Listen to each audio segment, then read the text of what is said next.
But there's a clause. Not to take, now let's, to There's a clause clarify, in the bill. I'm not taking your gun away from you, you just can't buy any new ones. You want me to turn it over to the state police?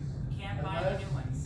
Unless I give you a fine, unless I pay a fine for each firearm and register them, then I get to keep it.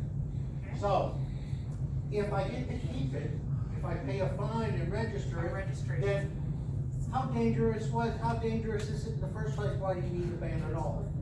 Why do you need to try to ban my semi-automatic firearms? Yeah.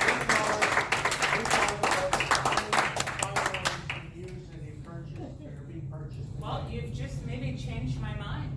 Maybe we won't have a fine at all. Maybe we'll just be a confiscation. We won't have to worry about you paying a fine. Good luck with that.